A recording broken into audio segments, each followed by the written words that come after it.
चारों फ्रंटल के सभी नेता कार्यकर्ता जो यहाँ मौजूद हैं, जो संगठन मौजूद हैं, मैं संगठन का धन्यवाद देता हूँ और मुझे उम्मीद है कि संगठन को जो जिम्मेदारी दी गई है उस जिम्मेदारी को पूरी ईमानदारी से निभाएंगे। आने वाले समय में लोकतंत्र बचे, बाबा साहब भीमराव अम्बेडकर जी का संविधान बचे, जो रास्ता डॉक्टर राम मनोहर लोहिया जी ने दिखाया, नेताजी ने जो रास्ता संघर्ष से बनाया और जो समाजवादी पार्टी इंडिया अलायंस के साथ साथ पीडीए परिवार को लगातार बढ़ाने की कोशिश में हमें पूरा भरोसा है कि आने वाले समय में भारतीय जनता पार्टी का उत्तर प्रदेश से सफाया होगा। 80 हराओ, लोकतंत्र बचाओ का नारा लेकर के ये संगठन के लोग गांव-गांव जाएंगे। इस सरकार ने किसान के साथ धोखा दिया है। ये किसान को वादा करके आए थे सत्ता में कि किसानों की आय दोगुनी होगी, लेकिन जिस तरीके से महंगाई बढ़ी है और जिस तरीके से किसानों के ऊपर संकट पैदा किया है, किसानों की आय नहीं बढ़ी और लगातार नौजवान बेरोजगार होता चला जा रहा है, न नौकरी है। और जो कि भी उत्तर प्रदेश में जितनी भी परीक्षाएं हुई हैं सब लीक हो रही हैं और जानबूझ करके सरकार लीक कराना चाहती है जिससे उसे नौकरी न दे पाए। और अब तो सुनने में आ रहा है कि जो बच्चे परीक्षा देने जा रहे थे उनके पेपर भी लीक हो रहे हैं। तो सोचिए नौजवानों का और बच्चों का भविष्य क्या होगा। ये न केवल संविधान के साथ खिलवाड़ कर रहे हैं बल्कि नौजवानों के साथ, उनके भविष्य, उनका आने वाला समय है, कल है, उसके साथ ये खिलवाड़ करने का काम कर रहे हैं। यहाँ नौजवान संकल्प लेकर के जा रहा है कि भारतीय जनता पार्टी से इस उत्तर प्रदेश और देश को बचाना है।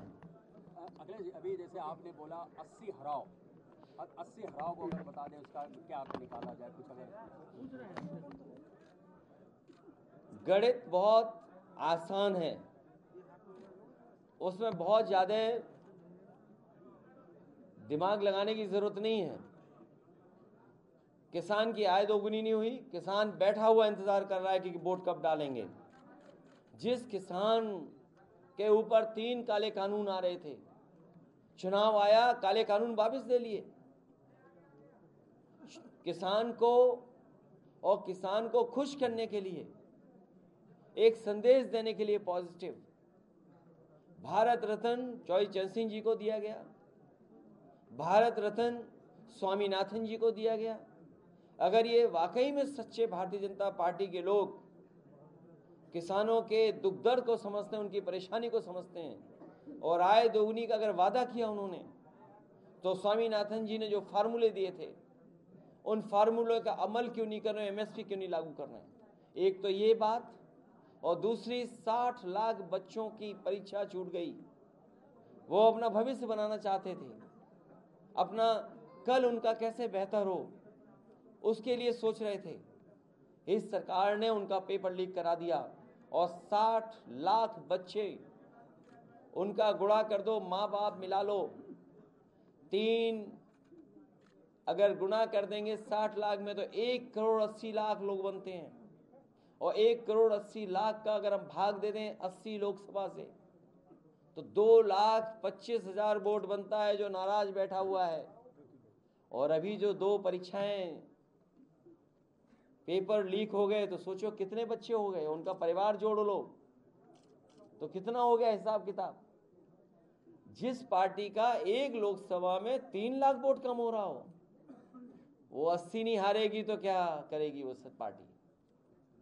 अच्छा, एक चीज़ और, यादव महाकुंभ होने जा रहा है और जिसमें मध्य प्रदेश के जो मुख्यमंत्री हैं मोहन यादव जी आ रहे हैं, आपको लग रहा है उत्तर प्रदेश की पॉलिटिक्स में कोई उसका असर पड़ने वाला है? देखिए, ये सब ओल्ड प्रैक्टिसेस हैं, ये कोई नई प्रैक्टिस नहीं है। ये राजनीति में ये सब ओल्ड प्रैक्टिसेस हैं, ओल्ड ट्रिक्स हैं जो कभी कामयाब नहीं होती।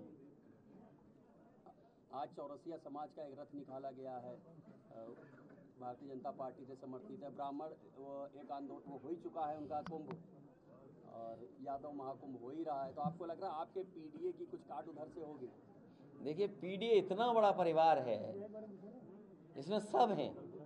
अगर आप दुखी हो तो भी आप पीडीए के परिवार के हो। जो दुखी है वो सब पीडीए परिवार है। आज दुखी ज्यादा है, खुश मात्र कुछ लोग हैं।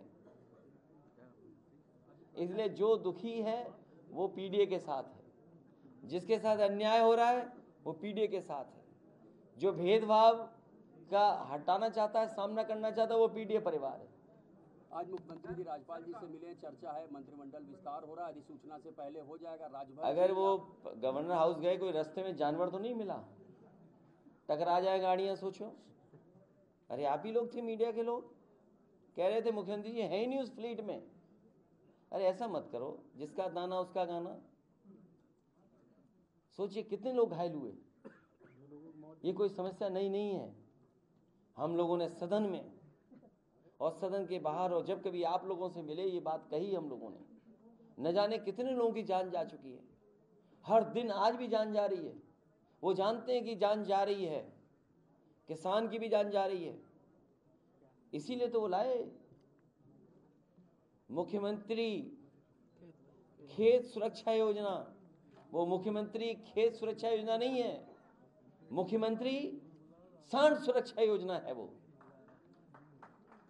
तो चाहे आप गवर्नर हाउस चले जाओ, और हो सकता है उन्होंने भी अखबार पढ़ लिया हो कि होली नहीं मनाएंगे, और फिर जिन्हें पैकेज दिया था, अरे पैकेज का पार्ट मंत्री भी तो है, क्या पैकेज का पार्ट मंत्री नहीं है?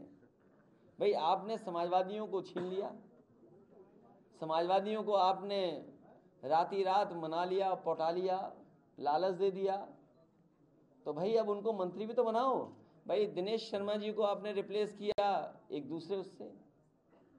अब भाई डिप्टी सीएम वो फेल हो चुका है, स्वास्थ्य सेवाएं ठप हैं, तो अब उनको रिप्लेस किससे करोगे? हमारे ही पार्टी के किसी नेता से तो रिप्लेस करोगे। भाई रिप्लेसमेंट होना है। जो आपने आश्वासन दिया है अब कैसे पूरा करोगे? तो हमें उम्मीद है कि जो समाजवादी पार्टी गए वो भी शपथ लेंगे। चुनाव आयोग, अरे भाई हम आपसे पूछ रहे शपथ लेंगे कि नहीं लेंगे? अगर भाई गवर्नर हाउस की खबर सुनाई आपने तो अच्छी बात है, लेकिन कम से कम हमें ये तो बता दो, हमें एनलाइटन कर दो कि क्या हमारी पार्टी के गए हुए लोगों को भी कुछ शपथ मिल रही है कि नहीं मिल रही है।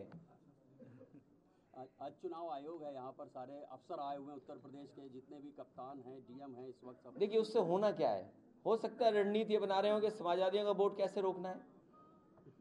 क्या पता इलेक्शन कमीशन ये रणनीति बना रहा हो, क्या पता पुलिस अधिकारी और डीएम मिलकर के ये रणनीति बना रहे हो। याद कीजिए कन्नौज में 10 परिवार हम लोगों ने ढूंढे जो जिंदा थे, उनके वोट काट दिए, डिलीटेड। आपने किस पे कार्रवाई की? बीएलओ पे। अरे डीएम को सस्पेंड करना चाहिए था, आपको आरओ को सस्पेंड करना चाहिए था। समाजवादियों ने जब आरोप लगाया था कि जानबूझ करके यादव हो, मुस्लिम हो, पीडीए हो, उसको बीएलओ नहीं बनाना है, क्या आपको नहीं पता? बीएलओ वही बन रहे हैं जो ये नहीं है। ये कहां का कानून निर्देश था? क्या इलेक्शन कमीशन इस बात को सुनेगा? और फिर जब हम लोगों ने आरोप लगाया, इलेक्शन कमीशन ने नोटिस दिया हम लोगों को कि आप किस आधार पे कह रहे हैं डिलीटेड वोट हैं। तो हम लोगों ने 18,000 वोट जो डिलीट हुए, जो जिंदा थे, जिन्होंने 2019 में वोट डाले,